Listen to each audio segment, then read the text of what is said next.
Si llevas tiempo siguiéndome, esto te va a sonar familiar. ¿Te acuerdas del episodio 50 que estamos celebrando, no? 50 episodios de Becoming Lenormand, donde te conté todo sobre los incroyables y las merveilleuses, los bailes de las víctimas, los peinados a la Titus, las gargantillas rojas alrededor del cuello, los pendientes de guillotina. Bueno, pues bien, Josefina era una de sus figuras más admiradas.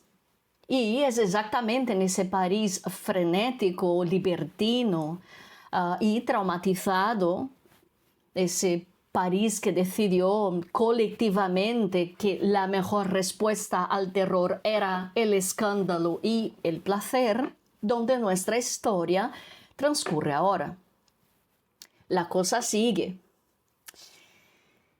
Y si aún no has visto ese episodio, bueno, te lo recomiendo antes de seguir porque lo que viene a continuación tiene mucho más sabor cuando entiendes el ambiente en que vivía Joséphine y en el que Hippolyte Charles era literalmente el hombre más divertido de la sala. Y Joséphine, a su vez, naturalmente, una de las merveilleuses más admiradas de París.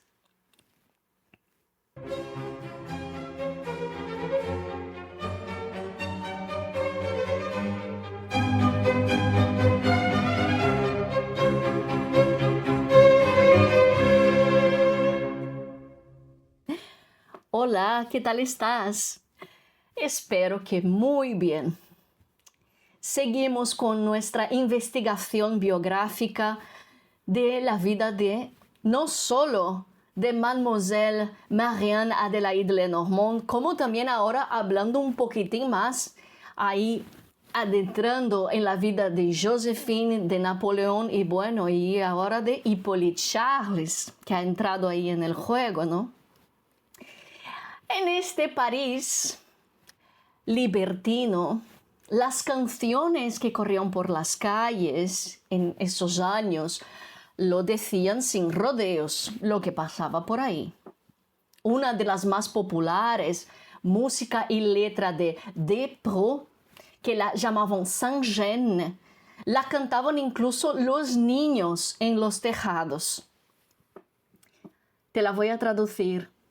Gracias a la moda se va sin ceremonias. ¡Qué conveniente! Sin enagua. Gracias a la moda ya no hay corsé. ¡Qué conveniente! Se acaba antes. Una camisa es suficiente. ¡Qué conveniente! Todo es ganancia. Solo tenemos una prenda. ¡Qué conveniente! Que es transparente. Y en los teatros los incroyables aplaudían con bastones cualquier alusión subversiva contra el jacobinismo. A la jeunesse dorée, ¿no? Había vuelto y estaba a tope y tenían ganas de revancha, ¿no? De lujo y de escándalo. Joséphine aparecía en esos salones y bailes con este apuesto Hippolyte del brazo. Y nadie que los viera juntos tenía duda alguna sobre la naturaleza de su relación, lo cual era evidentemente el problema. Nuestra querida It Girl, Theresia Tallien, ¿no? La belle Talita, superviviente ella misma del terror, antigua amante de Barras, convertida en árbitro del buen gusto parisino, no era una mujer que se quedara callada cuando le preocupaba algo. Ten cuidado, Joséphine, le dijo una tarde a Joséphine con más firmeza de lo habitual.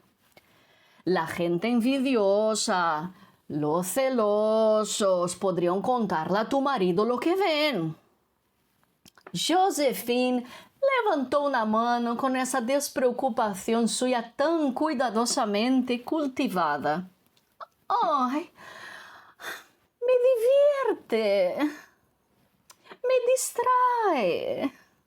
Es todo. añadió con los ojos perdidos en algún punto agradable de la habitación. Además, viste con un gusto extraordinario. Creo que nadie antes que él sabía anudarse una corbata, ¿n'est-ce pas? Joséphine. ¡Ay, es tan ingenioso! Ese soldadito.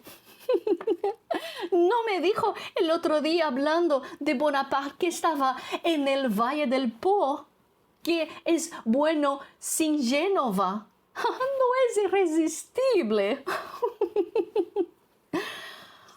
Tallien frunció el ceño con la expresión de quien ha escuchado demasiados argumentos de este tipo. Y me dices que no estás enamorada de ese Godlureux. Joséphine se puso de pie con un gesto de ofensa perfectamente teatral. ¿Godlureux? ¿Un petimetre? Es un joven cuya compañía disfruto. Eso es todo. Mentira, bribona, rió Talita, sin perder la preocupación. Pero ten cuidado, Joséphine, eso es todo lo que te pido. Ten cuidado. Y luego cedió por completo al encanto irresistible del teniente de húsares. En los meses siguientes solo quería pensar en esa alegría nueva, en esos momentos ligeros que compartía con Hippolyte Charles, ¿no? Embriagada por la despreocupación de un hombre que no la amaba con la intensidad volcánica, posesiva de Bonaparte. Y eso, en ese momento de su vida, era exactamente lo que necesitaba. Hay una pregunta que llevo tiempo dándole vueltas aquí. Y creo que ahora es un momento como que apropiado, ¿no? El momento de soltar y plantearla en voz alta aquí contigo. ¿Por qué? ¿Por qué? Joséphine tenía uno de los hombres más extraordinarios de su época, quizás de cualquier época, completamente rendido a sus pies. Un hombre que le escribía cartas que perforaban el papel de tanto amor. Mira la intensidad de esta pasión, de esta dedicación encima de ella. No, un hombre que le mandaba dinero, que le ha salvado la vida de sus críos, le preparaba alojamiento, que la llamaba el alma de su vida, mientras ganaba batallas que estaban cambiando el mapa de Europa. Un hombre que, sin exagerar, estaba dispuesto a darle el mundo. Literalmente, se estaba conquistando el mundo. O sea, imagínate. Y ella miraba por la ventana pensando en los bigotes negros de un teniente de húsares que hacía juegos de palabras. A ver, ¿qué estaba pasando realmente ahí, no? No sé, podríamos quedarnos con la explicación superficial, ¿no? Que Bonaparte no era su tipo, que era demasiado intenso, asfixiante, que el amor no se fabrica, ¿no? Bueno, y algo de eso sí, bueno, es verdad, pero cuando uno mira el patrón completo, ¿no? De la vida amorosa de Joséphine, no solo este episodio, sino toda su historia con los hombres, porque vamos, ¿no? Vamos viendo, vamos estudiando lo que ha pasado con Joséphine, ¿no? Hombre, pues empieza a aparecer algo más interesante ahí, pero también más oscuro, ¿no? Joséphine tenía un talento extraordinario para enamorarse de hombres que no podían o no querían quedarse. ¿Te has dado cuenta? Su primer marido, por ejemplo, Alexandre de Beauharnais, ¿no? La ignoró casi desde el primer día. La abandonó. La humilló con cartas crueles, donde detallaba sus defectos. La dejó sola en París, mientras él se iba con otras, y muy a gusto. Y sin embargo, cuando lo ejecutaron durante el terror, ella llevó su duelo con una dignidad que nadie le pidió. Lazare Roche, otro. El general que fue su gran amor declarado durante los años que siguieron a su liberación de la prisión de Carmen, ¿no? Era un hombre casado que nunca iba a dejar a su esposa. Joséphine lo supo desde el principio, mientras estaban en la cárcel incluso, ¿no? Y lo eligió igualmente. Así como Barras, ¿no? Que siempre la dejó claro, ¿no? Que lo que tenían era algo mucho más sexual, libertino, que algo romántico y comprometido. Y mismo así, ella insistía en intentar conquistar su corazón. Y Pauline Charles era encantador, divertido, ¿no? Y fundamentalmente intrascendente. No tenía la ambición ni los recursos, ojo, para ofrecerle nada que ella no pudiera comprarse sola. Si hubiera tenido dinero, cosa que no tenía, pero tenía algo que Bonaparte no tenía, ligereza. Vale, ok, entonces pues Joséphine eligió la ligereza. A ver, pero vamos a analizarlo con cariño aquí, ¿eh? El patrón, a mi ver, parece bastante claro. Los hombres que la amaban profundamente la asfixiaban. Pero los hombres que no podían darle nada o que directamente no la amaban, la fascinaban. ¿Por qué? ¿Por qué? Aquí es donde la historia se convierte en algo más parecido a un espejo. Vamos a pensar aquí. Joséphine salió de la prisión de los Carmes, ¿no? Prisión de Carmen, en agosto de 1794, habiendo pasado 3 meses esperando la guillotina, que al final no ha tenido que enfrentarse ahí con el bicho. 3 meses en los que vio cómo se llevaban a sus compañeros de celda uno a uno,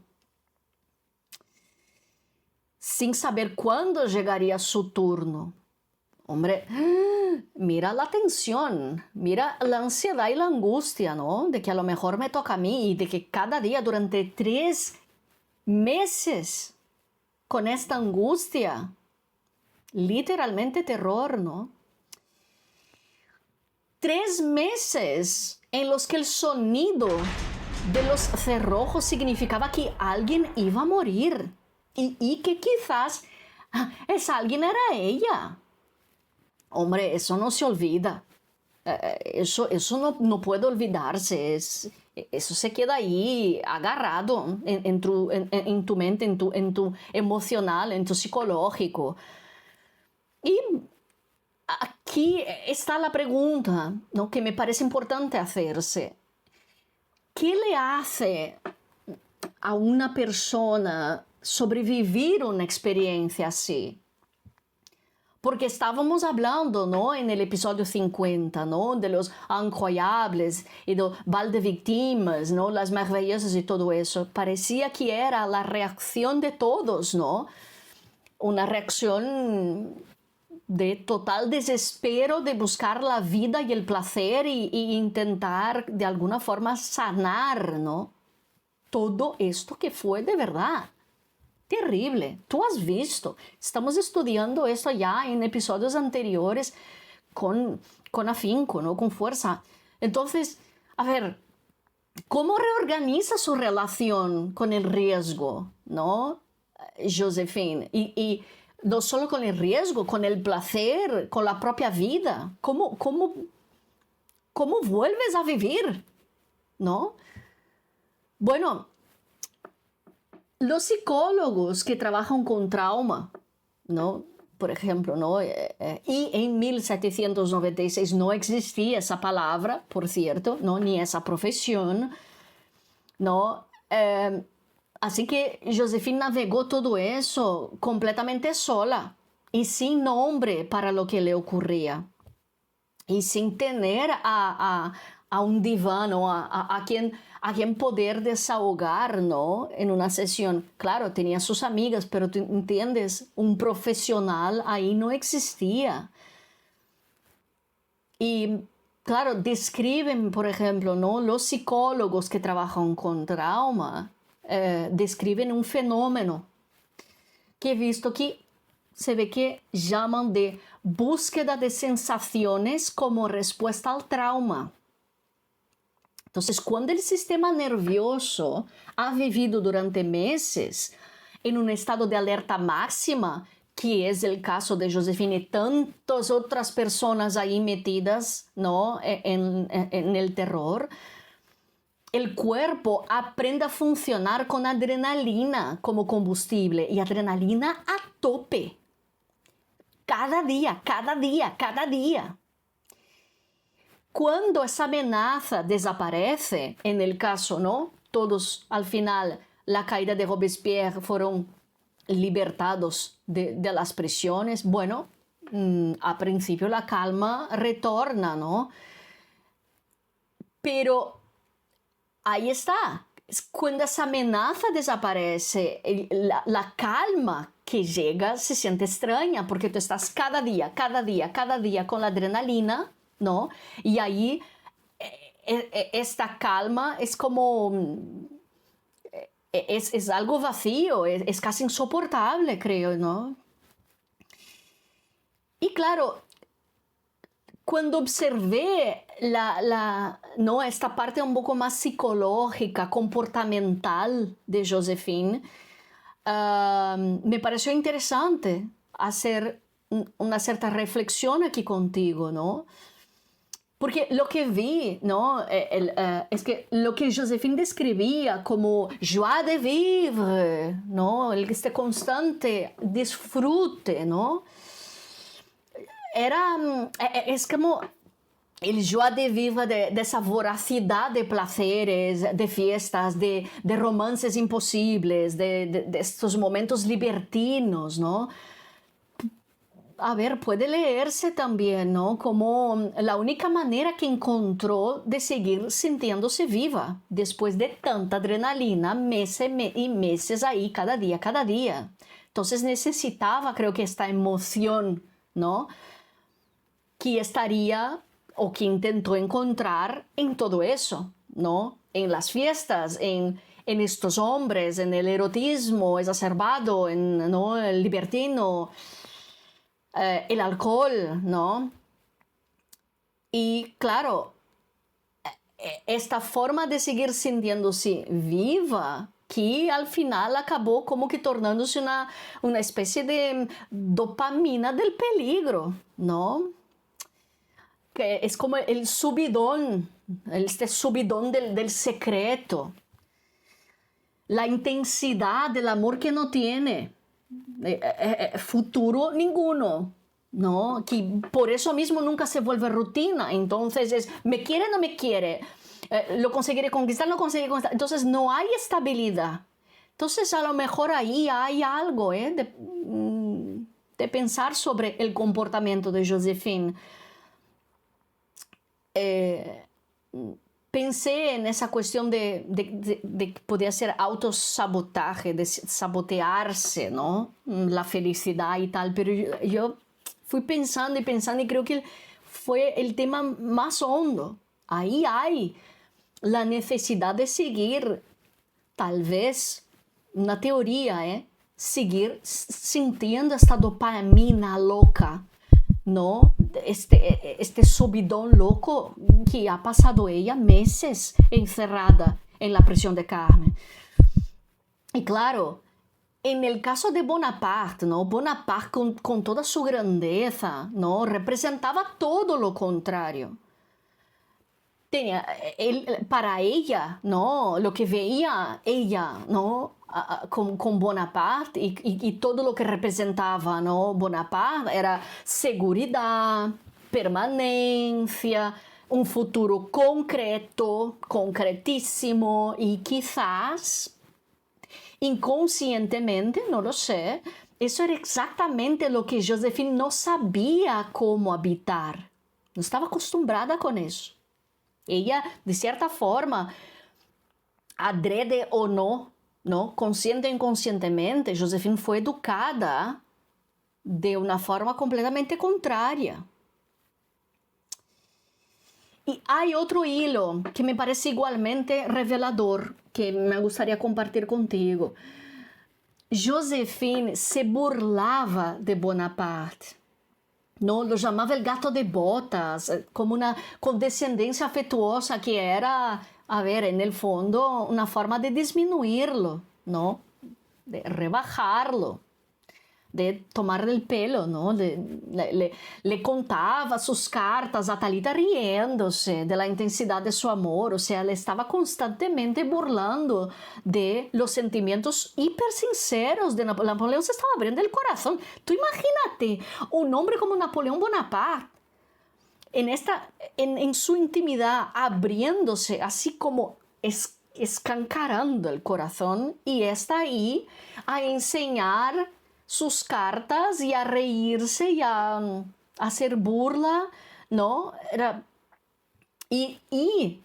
Lo describía a sus amigas como alguien que la asfixiaba con este amor, con esta intensidad.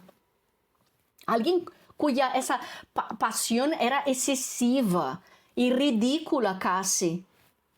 Pero, oye, ¿por qué necesitaba disminuirlo? El tío estaba siendo súper sincero y abierto con, ¿no? A ver, hay una posibilidad aquí. Porque una posibilidad porque alguien que te ama así tiene poder sobre ti. Puede ser. Y para una mujer que había perdido el control de su vida, ¿no? De una manera tan brutal como en el caso de Josephine, que fue arrestada, encarcelada, a punto de ser ejecutada varias veces, ¿no? Dependiendo, y también dependiente de la generosidad de hombres, ¿no? Como Paul Barras, como Roche, ¿no? Para sobrevivir, para dar de comer a sus críos, ¿no? Ser profundamente amada puede sentirse como otra forma de vulnerabilidad, ¿no? Como otra trampa. Si te permites querer, ¿no? A alguien que te quiere, puedes perderlo, ¿no? Y ahí viene, ¿no? También, mira cómo se portaba Napoleón, ¿no? Con la intensidad y después la inseguridad, los celos, ¿no? Se sintió completamente sin base, sin suelo, con lo que estaba percibiendo del comportamiento de Josephine mientras él estaba ahí en Italia, ¿no? El tío se quedó extremadamente inseguro de que no me escribes, y ¿no? Y eso va empeorando. Estaba, claro, al final, vamos a mirar ahí, con Josephine, el tío puede ser poderosísimo, pero con Josephine el tío se puso ahí con el corazoncito blandito y frágil, ¿no? Y claro, si te permites querer a alguien, ¿no? Que te quiere, que puedes perderlo, ¿no? A ver, Josephine sabía muy bien qué significaba perder. Ha perdido varios momentos de su vida, ¿no?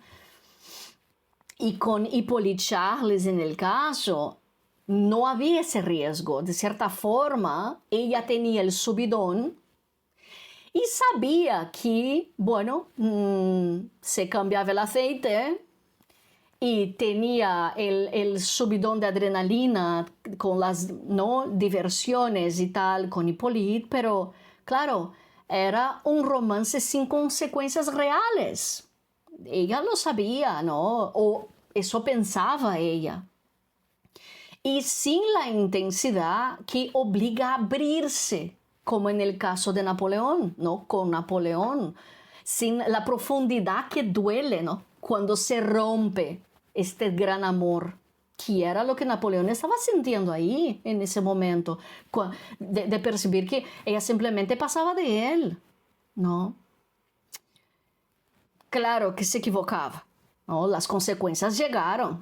Hombre, ¿cómo no iban a llegar? Si estamos hablando de un tío poderosísimo, con un montón de contactos, con un montón de influencias ahí, con un control tremendo. Hombre, siempre llegan, siempre llegarán, ¿no? Y bueno, y luego está la pregunta más incómoda de todas. ¿Pensaba Joséphine en algún lugar que no se atrevía a mirar directamente, que no merecía a Bonaparte? No en el sentido de inferioridad social, porque claro, ella era viscondesa, él era el hijo de una familia corsa de nobleza menor, ¿no? Y en términos de estirpe, ella estaba por encima, sino en un sentido más profundo. Mi pregunta va. El sentido en que una persona que ha sido humillada, abandonada, casi, y claro, casi destruida, puede llegar a creer, sin decírselo nunca, con palabras, que el amor extraordinario no es para ella. Ella está acostumbrada con otro modus operandi, ¿no? Que algo tan grande debe tener una trampa que, no sé, que es mejor elegir lo pequeño antes que lo grande te decepcione, ¿no? Porque ahí tenemos un grandísimo Napoleón Bonaparte ahí, y a lo mejor, bueno, más alta esta montaña, a lo mejor más va a doler si ella cae, ¿no? El autosabotaje rara vez se parece a lo que imaginamos. No llega, no con un cartel que diga estoy destruyendo mi vida, ¿verdad? Llega como disfrazado de libertad, de diversión, de solo me estoy divirtiendo, no es para tanto, solo me hace reír, me lo paso bien, ¿no? Y claro, Joséphine eligió a Hippolyte Charles en el momento exacto en que su futuro tomaba la forma más prometedora que había tenido jamás. Y lo eligió de una manera que no podía mantenerse en secreto para siempre. Estaba ahí delante de toda la gente, en los salones, agarradita de su brazo y súper seductora. O sea, estaba claro, lo dejaba ver, a punto de que viniera Lenormand a alertarla. Joséphine, oye, cálmate, que venía su mejor amiga diciendo, Joséphine, ¿qué estás haciendo? ¿No? Y imagínate, ella ahí así, para arriba y para abajo, con este Hippolyte Charles, en una ciudad donde todo el mundo se conocía, al menos este círculo, ¿no? ¿No? Donde los ayudantes de campo de su marido la vigilaban y donde las lenguas nunca estaban quietas porque era chismorreo detrás de chismorreo. A ver, es como si una parte de ella quisiera que la descubrieran, ¿sabes? Me parece muy fuerte también esta parte de sabotaje de su felicidad, ¿no? Porque claro, si Napoleón descubre, a ver, nada hay, ¿no? Hay también a lo mejor este frenesí, el miedo de que se descubre, pero a la vez desea que descubre porque así hay una parte que pero mejor para mí, porque se divorciará de mí. No, hay tanto ahí, ¿verdad? Hay tanto. Y por eso te traigo, ¿no? Te invito a que hagamos esa, ¿no? Esa reflexión, porque me pareció me pareció fantástico. La manera como, ¿no?, este amor entre Joséphine y Bonaparte fue siendo desarrollado, ¿no? Y claro, no tengo respuestas definitivas, estoy simplemente aquí trayéndote, ¿no?, un raciocinio, ¿no?, una reflexión que me vino, ¿no? La psicología del siglo XVIII, por supuesto, no dejó registros de diván. Ahí no había nada. Y Joséphine no escribió memorias. No, escribieron memorias, otra gente escribió de ella. Lo que dejó sí son cartas escasas, porque ya sabes, Joséphine tenía pavor de escribir cartas, testimonios, ¿no?, de contemporáneos, y ese rastro de decisiones, ¿no?, que vistas desde fuera y con 200 años de distancia, como estamos haciendo aquí tú y yo, forman un patrón demasiado consistente para ser casualidad, ¿no te parece? A ver, lo que sí, ¿no?, puedo decir es esto. Joséphine de Beauharnais y ahora Joséphine Bonaparte fue una mujer que sobrevivió cosas que habrían destruido a otras, ¿no? Y que llevó esas cicatrices de la única manera que sabía, que hacia adelante, con perfume caro, una sonrisa que no enseñaba los dientes. Bueno, no, se fue montando, ¿no? Remontando. Y si eso fue valentía o autodestrucción o las dos cosas a la vez, ¿no?, es algo que cada quien tendrá que decidir por sí mismo, ¿no? Ahí lo planteo, ¿no?, la reflexión, y si te apetece hablar de eso, ¿no?, pues escríbeme en los comentarios, ¿no? Me parece ¿no?, un tema muy interesante de debatir, ¿no? Y bueno, Lenormand lo vio todo en las cartas, por supuesto.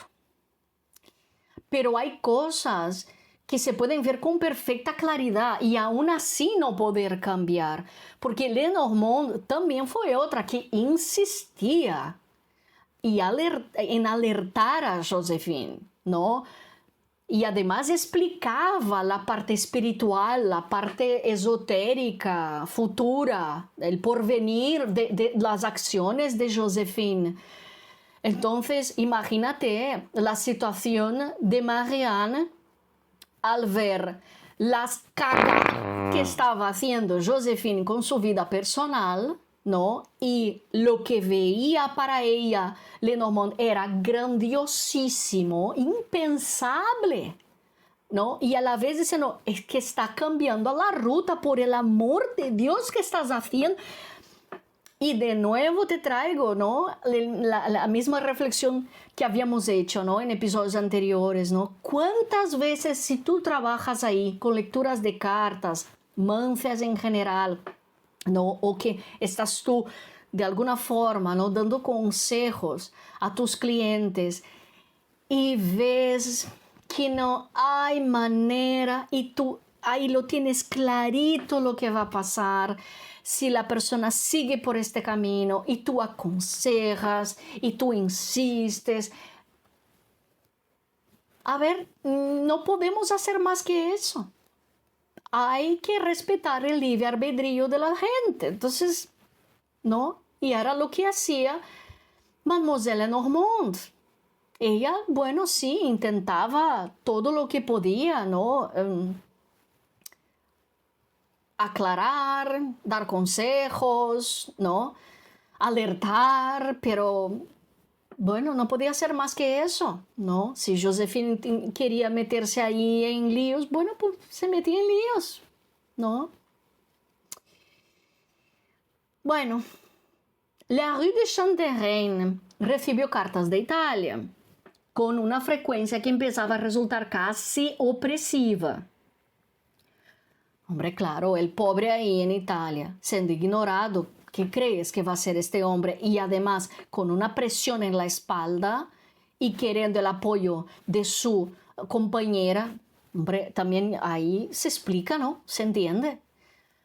Bonaparte escribía desde los campamentos con esa letra grande y enérgica que habíamos visto, ¿no? Aquí en el libro, que rasgaba el papel, ¿no? A ver si lo encuentro. En el episodio anterior habíamos hablado de eso. Bueno, aquí hay algo. Mira qué letra. Y mira que hay letras que están aún peores, ¿eh? A ver.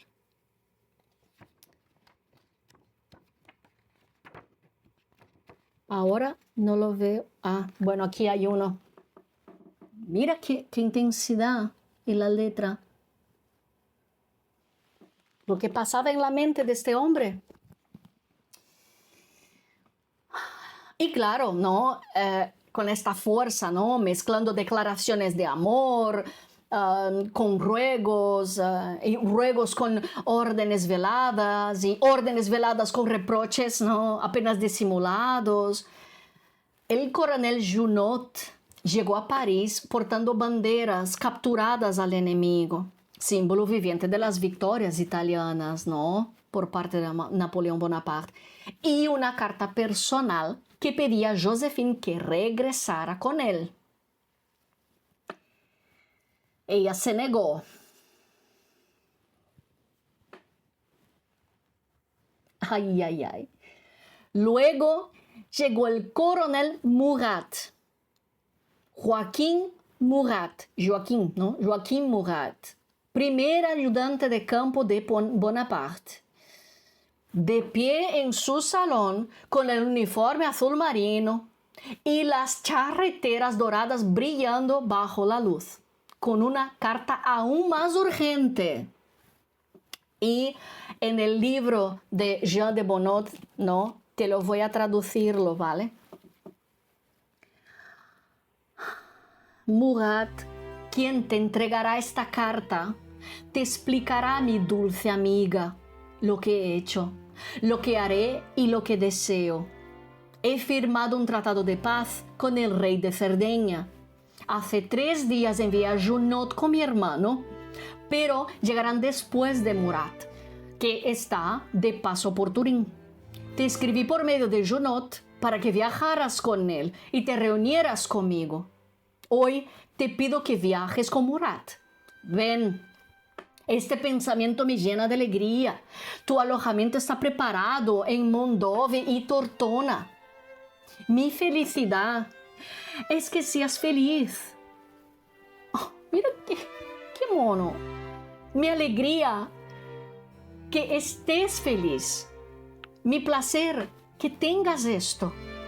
Jamás una mujer ha sido amada con mayor devoción, pasión y ternura. Jamás es posible dominar un corazón con mayor plenitud y dictar sus gustos e inclinaciones, moldear todos sus deseos. Ah, entonces no lamentaré morir y quizás pueda recibirte en el campo de honor. ¿Cómo puedes desear que mi vida no sea triste? Solo recibo una carta tuya cada 4 días. Cuando, si me amaras, me escribirías 2 veces al día. Ya se estaba cayendo fichas, ¿eh? Claro, Joséphine leyó la carta, puso los ojos en blanco y miró al techo, por supuesto. ¡Ay, qué aburrido! ¡Ay, 2 veces al día! ¡Pero está loco! ¡Ay, qué le digo! Murat esperaba de pie, con esa rigidez militar que lo hacía parecer más incómodo de lo que ya estaba, ¿no? Era un hombre generoso y franco, más acostumbrado a la violencia del campo de batalla que a los laberintos del salón parisino, ¿no? Y lo que estaba viendo no le cuadraba en absoluto con lo que un militar espera de la esposa de su general. O sea, what the... ¿No? Pero era un soldado. Hizo lo que cualquier soldado habría hecho en su lugar, ¿no? Informó a su general. Y Bonaparte desde Italia escribió de vuelta con una carta que mezclaba el delirio amoroso con la sospecha incipiente que se estaba construyendo ahí. Te lo traduzco. Ya no te amo, al contrario, te odio. Eres una cenicienta desagradable, torpe y estúpida. No me escribes, no amas a tu marido. ¿Sabes lo feliz que lo hacen tus cartas? Y aún así no le escribes ni 6 líneas de garabatos. Pronto, espero, te abrazaré. Entonces te cubriré con 10 millones de besos tan ardientes como el Ecuador. La verdad me da lástima, me da lástima. El tío ahí con una presión en la espalda y un amor ahí encendido y la otra ahí como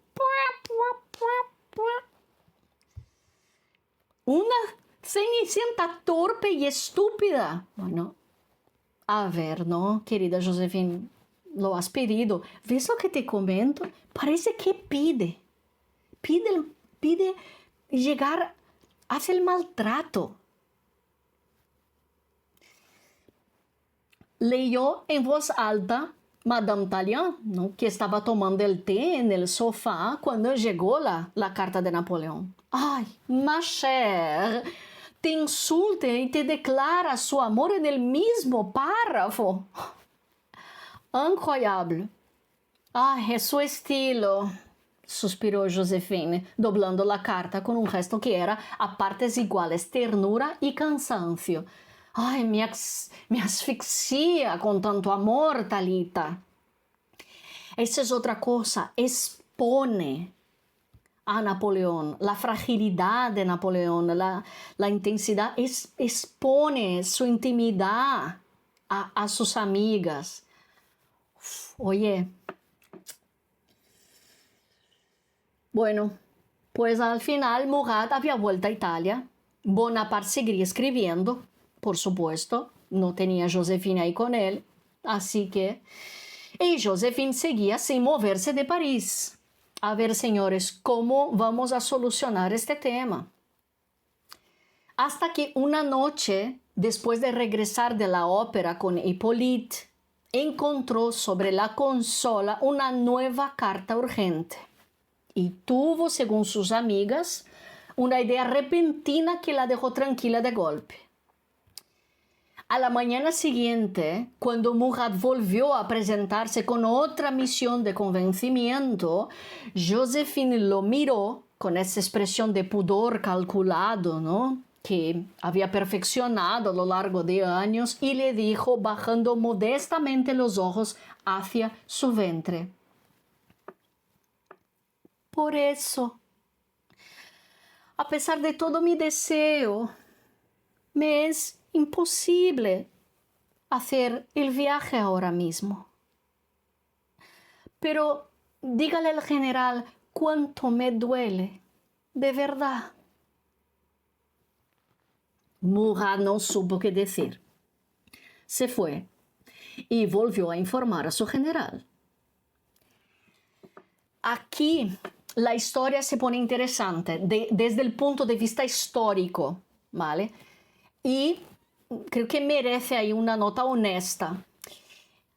El historiador Pierre Branda, ¿no?, en su investigación sobre Joséphine, sugiere que podría haber habido sí un embarazo real en ese periodo.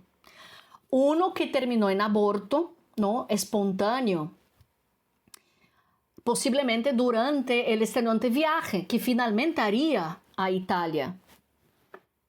Una fatalidad, ¿no?, que especula Branda, ¿no?, pudo haber pesado en su incapacidad posterior para dar a Bonaparte un heredero. Ya habíamos dado un vistazo en eso, ¿no?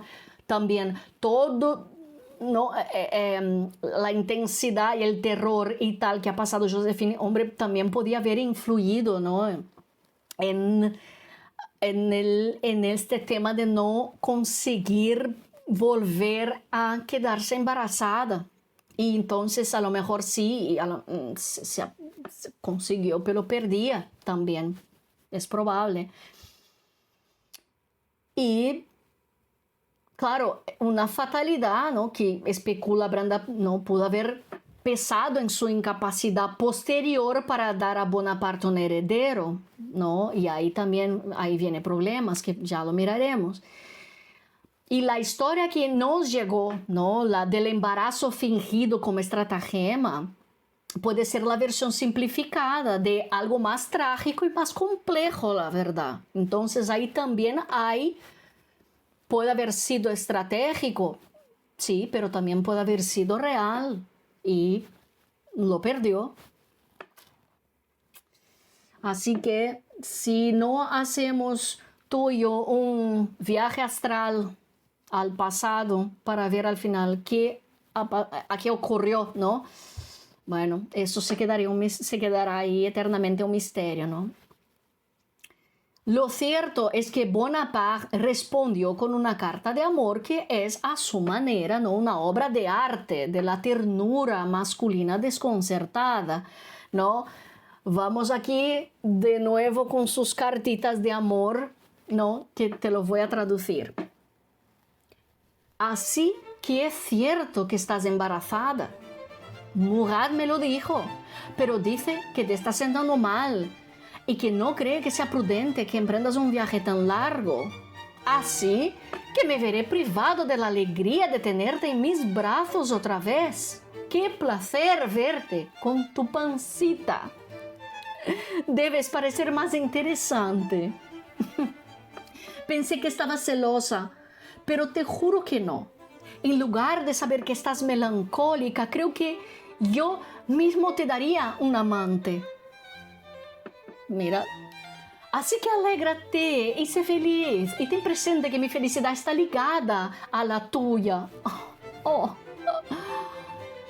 Si Joséphine no es feliz, se abandona su alma y la tristeza y el desaliento, entonces no me ama. Pronto darás a luz a otro ser que te amará tanto como yo. No, eso no es posible, pero tanto como yo te amo. Bonaparte. Uy, ¿te daría yo mismo un amante? Exclamó Madame Tallien, ¿no? Que leyó la carta por encima del hombro de Joséphine. ¡Qué hombre tan extraordinariamente ingenuo! ¡Madre mía, Joséphine! O extraordinariamente confiado, respondió Joséphine con una sonrisa que no era del todo cómoda, ¿no? Talita la miró con esa franqueza suya sin concesiones, ¿no? Joséphine, ¿has pensado en quedarte embarazada de verdad? De Hippolyte, digo. La creole la fulminó con la mirada. ¿Me confundes con una campesina que se cae en el heno? No te confundo con nadie, Joséphine. Te hago una pregunta directa. Hubo una pausa. Ma no, dijo Joséphine al fin, con más seriedad de lo habitual. Nunca tuve esa intención.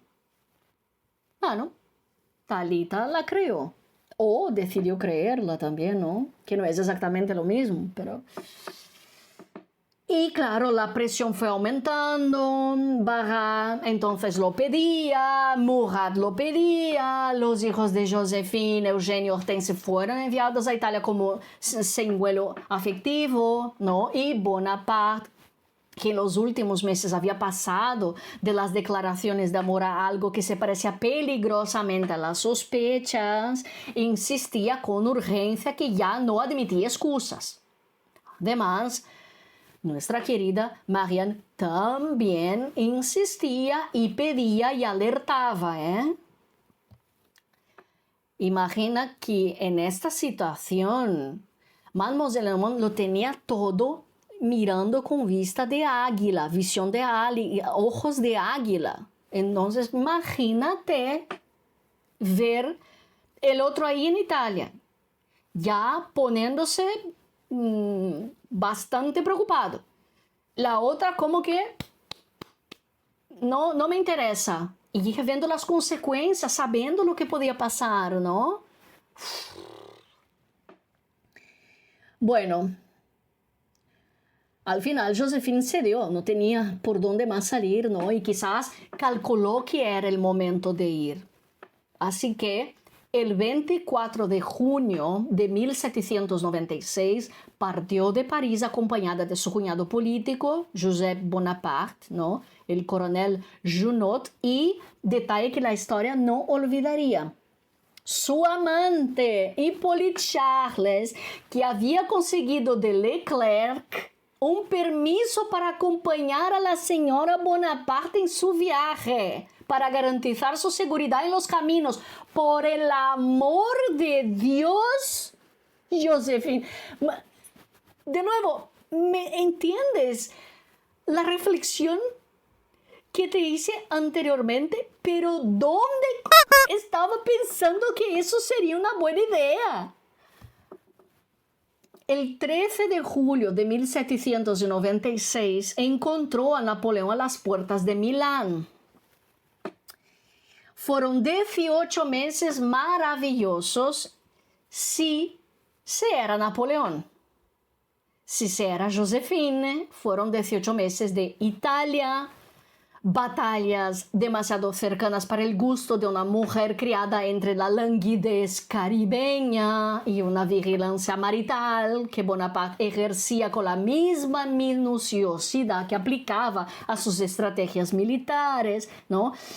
Abría su correspondencia, conocía sus movimientos, la quería cerca en todo momento. O sea, ¿cómo juega con fuego esta mujer? Lo que Bonaparte no sabía todavía era que el agradable teniente de húsares que había acompañado a su esposa en el viaje seguía siendo agradable y seguía siendo teniente. Y no estaba en Italia por casualidad.